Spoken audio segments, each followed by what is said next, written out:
It's Gen Con 2018, and Roll for Crit is here to talk to you about a brand new release from CMON called Gizmos. No gadgets, just gizmos, in which all players are mad scientists, and you are trying to collect and build gizmos using energy, which comes in multiple different types, elements, colors, in the form of these shiny, colorful marbles that come down this track, and you'll be able to see 5 at a time, and depending on how you use your actions, you'll be able to take a color that you want. Sometimes you get one randomly, and ultimately you're trying to build a bunch of gizmos. Each one has a different amount of victory points, and whoever has the most points at the end wins, of course. But basically on your turn, it's very fast moving. Everybody just does one action. You're usually either building something, taking energy, or filing it away. Filing it away for a future turn because you don't have enough energy to build it yet. Yes, this is a basic sort of engine building game.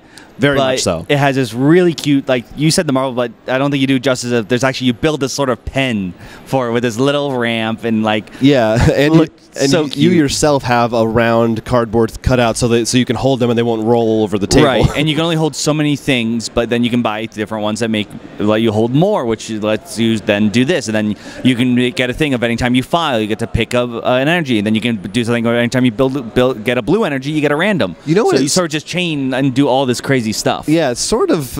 It's definitely a very pure engine building game. That's really what it is. What it actually reminded me of, I'm just realizing, is Splendor. It's kind of a similar thing where you have shiny objects, you're collecting them then to build, and you can reserve stuff to keep on the side. Yeah, but to me, some reason Splendor felt more cutthroat. Maybe it's just we were all being nicer. Yeah, I think we just didn't know each other as well at this game. I think there's just a lot more options available. It seemed like even if you took the one that increased the ring, another one would come up really easily. Well, that's true. In Splendor, they don't really have abilities too much. Right. In this, each gizmo that you get, some will let you, when you pick a certain color, you actually also get a random one in addition to it. Or you can convert colors to different colors for your needs. And the game ends when you pick 16. I think Splendor has something similar like that. A little bit. I think it's those nobles at the top. Yeah, the nobles at the top. And it was obvious that I think 2 of us were going for a bit longer strategy just because naturally we're doing that. Like Ivan was going for a strategy when he actually was going to make it so no matter what he picked, he was going to get a random, which was really nice. So he can just not care what he wants. Do that. You can set up these chains where if you have it in a certain way, you do one thing, it might let you do 2 or 3 other things. Right, and that's what I sort of started doing this whole thing. Anytime I did a file, all of a sudden I get to pick 2 things, and then I also increase my thing, and then pick more, which I really love that engine building because even this way, I felt like when the game ended, I felt like if it went longer, I'd feel a little better. I think it was just too short. We played a half game for the demo.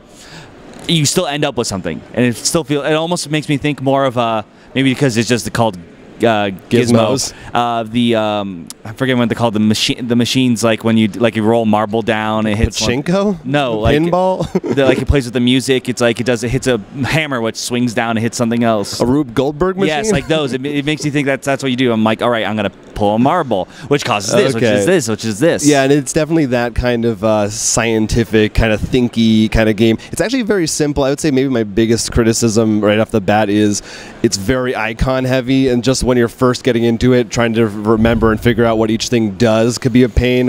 I usually like it when there's text on the cards. I'm an icon fan. But, it is pretty simple, and it moves fast, like I said, because you just do one thing, next person goes, you do one thing. So, yeah, pretty fun, pretty straightforward. I do think that a big appeal of the game, honestly, is those marbles, and I think, like Splendor, with how its chips were really nice, I think if you took that component out, it wouldn't feel as good to play. I can see where you're coming from, but I do feel that while Splendor sort of had an engine building, I mean, I guess it is engine building, the way this one worked, I felt a lot better. It wasn't just, oh, I have more blue. It was a little more specialized. Yeah. You felt like you were actually getting unique actions, not just which color do I want. Right. So I do think in that case, it really helps push it over a little bit more when you feel like you're actually having a strategy instead of just stacking one color or maybe even hate drafting. So that's Gizmos from CMON. Like and subscribe for more Gen Con 2018 coverage. And enter our contest for a chance to win some Gen Con games in the description down below.